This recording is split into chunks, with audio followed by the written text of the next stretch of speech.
लबासना तक इस समय हम यूपीएससी भवन के पास 2024 का यूपीएससी इंटरव्यू शुरू हो चुका है। हमारे साथ एक सर हैं, यूपीएससी का इंटरव्यू देके आ चुके हैं। जानते हैं सर का कैसा इंटरव्यू रहा। सर कैसा इंटरव्यू आपका रहा? इंटरव्यू अच्छा था, बोर्ड काफ़ी कॉर्डियल था और बीबी स्वैन बोर्ड था, मेरा सर का बोर्ड था और करीब 40 मिनट चला मेरा इंटरव्यू, तो ठीक था, अच्छा था। आपका नाम और आपका अटेम्प्ट जानना चाहेंगे सर? मेरा नाम कृपांशु है और ये मेरा 6th अटैम्प्ट है। ऐसी क्या गलतियाँ रहेगी जो पिछले अटेम्प्ट में मतलब सिलेक्शन नहीं हुआ, इस अटेम्प्ट में आपका हो गया, ऐसा क्या मतलब कमियाँ थी, थोड़ा सा बताना चाहें तो आप? स्टार्टिंग के जो अटैम्प्ट्स थे वो मैं जॉब के साथ दे रहा था, तो मैं फुल टाइम प्रिपरेशन नहीं कर रहा था और फिर उसके बाद मेंस और इंटरव्यू मैं स्टेट्स वगैरह के दे रहा था, पर मेंस नहीं क्लियर हुआ था लास्ट टू लास्ट अटैम्प्ट में। तो जो गाइडेंस नहीं थी उस टाइम पर स्टार्टिंग में, फिर धीरे धीरे जब पता चला कि हाँ कैसे प्रिपरेशन करनी है, तो उसके बाद होता चला गया। आपका जो इंटरव्यू था वो ओवरऑल किस डेप्थ से रिलेटेड था, मतलब कैसे था? मतलब हाँ, सारा ऑलमोस्ट सारा डेप्थ से रिलेटेड था। जैसे कि आपका आईआर और इन चीज़ों पे अगर रहता है तो उस पर मतलब किस तरह के क्वेश्चन होते थे आपसे? मेरा आईआर से तो उन्होंने क्वेश्चंस पूछे नहीं।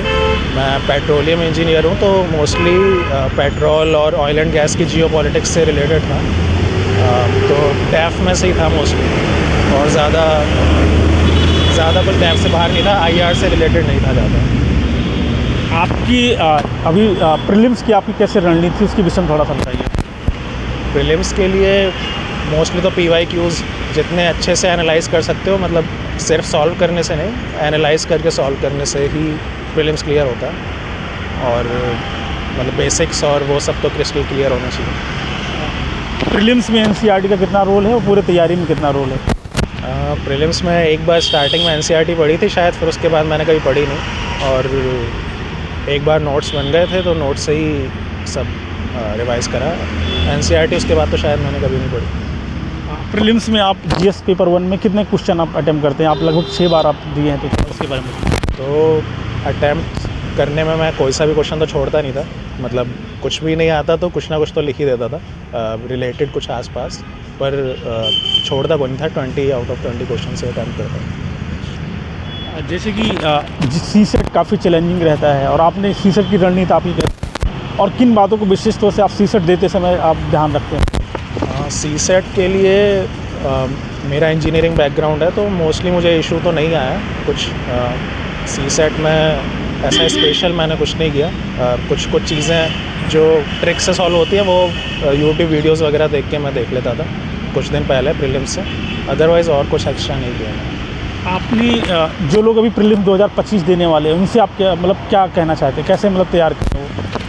प्रीलिम्स के लिए तो PYQs अच्छे से तैयार करो, जितने भी हैं पिछले 20, 25, 30 साल जितने ही मिल जाएं वो सारे प्रिपेयर करो और सिमुलेटेड एनवायरनमेंट में टेस्ट सीरीज़ देनी चाहिए, जैसे कुछ कोचिंग्स कराती हैं लास्ट में, तो उसी से ही आई थिंक प्रीलिम्स क्लियर हो जाएगा। प्रीलिम्स में आपने कितने टेस्ट सीरीज लगाया था आपने? टेस्ट सीरीज़ मैंने हर अटैम्प्ट के साथ टेस्ट सीरीज़ कम होते चले गए। इस बार तो मैंने बस 1-2 कोचिंग के लास्ट में जो सिमुलेटेड होते हैं सिमुलेटेड एनवायरनमेंट वाले, बस वही 3 टेस्ट दिए थे शायद। जो मोक कोई अलग अलग कोचिंग के लगाना चाहिए कि कोई पर्टिकुलर लगाना चाहिए? नहीं, ऐसी कोई पर्टिकुलर तो एक ऐसा कुछ नहीं है, मतलब किसी की भी लगा सकते हो और कुछ नहीं पर्टिकुलर। आते हैं मेंस की तरफ। मेंस की रणनीति आपकी कैसी रही, मतलब आपने साथ कितने मेंस लिखा है आपने? मैंने यूपीएससी में 2 बार लिखा है, स्टेट्स के तो लिखे हैं काफ़ी बार, और मेंस में मोस्टली इसमें भी PYQ का बहुत बड़ा रोल है, तो PYQ बेसिस पे ही प्रिपरेशन होनी चाहिए, नहीं तो सिलेबस तो बहुत बड़ा है। मेंस के लिए कितने साल का PYQ ज़रूरी है? इसके लिए 7-8 साल काफ़ी होता है। ट्रेंड चेंज हुआ है, मतलब पैटर्न 2013 से 10-11 साल। आपने स्टेट के भी PCS के भी दिए, कौन से PCS के दिए आपने? मैंने हरियाणा और यूपी के दिए हैं। अभी यूपी मेंस आ रहा है, तो उसके लिए क्या करना चाहते हैं आप? यूपी मेंस की स्ट्रैटेजी तो अब सिलेबस पैटर्न चेंज हो गया है, तो उसका तो मैं इतना कुछ नहीं बता सकता। ओवरऑल अभी मेंस में जब आप आंसर राइटिंग स्टार्ट कर, कितने दिन के बाद कर देनी चाहिए आंसर राइटिंग तैयारी के? आंसर राइटिंग मेंस के लिए तो स्टार्टिंग से ही कर देनी चाहिए, जितना भी हो पा रहा हो उतना लिखना स्टार्ट करना चाहिए। कोई टाइमलाइन नहीं है, करते रहो आंसर राइटिंग के साथ साथ। इंटरव्यू गाइडेंस प्रोग्राम में आपने कहीं लिया था या नहीं, कैसे? हाँ, मैंने बहुत सारी कोचिंग में लिया था, पर गया मैं कुछ में ही था। बाजीराव रेड्डी का दिया था मॉक, और संकल्प का दिया था, और PW ओनली IAS, और ये सब नहीं का दिया था। मिशन का मॉक इंटरव्यू और रियल इंटरव्यू में क्या आप डिफरेंसेस देखते हैं? डिफरेंसेस काफ़ी कम है, इतना ज़्यादा वो फोकस डेफ पे ही रहता है, मतलब ऑलमोस्ट सेम सा ही जाता है मॉक। और आपका जैसे कि 6 अटेम्प्ट है ये, तैयारी काफ़ी लंबी होती है, क्या कभी आपको डिमोटिवेशन आया? अगर आया तो आप कैसे मैनेज करते, थोड़ा इसके बारे में बताइए। डीमोटिवेशन तो एज सच नहीं आया। मैं कुछ ना कुछ या तो गेम्स में लगा होता था या कुछ अपनी हॉबी परस्यू करता था, और पेरेंट्स ने सबने फुल सपोर्ट किया, फ्रेंड्स से बातें करना और ये सब कुछ करता रहता मैं। जैसे कि आप यहाँ तक पहुँच गए 6 अटेम्प्ट में, आप बहुत सारे लोग का ना प्रीलिम्स ही नहीं निकल पा रहा है, तो उसमें क्या कहना चाहते हैं? प्रीलिम्स में वही जो बताया मैंने, PYQ अच्छे से लगाओ, और टेस्ट सीरीज़ दो। अगर स्टार्टिंग वाले अटैम्प्ट हैं तो टेस्ट सीरीज़ काफ़ी सारी देनी चाहिए, जिससे माइंडसेट बन जाए देने का।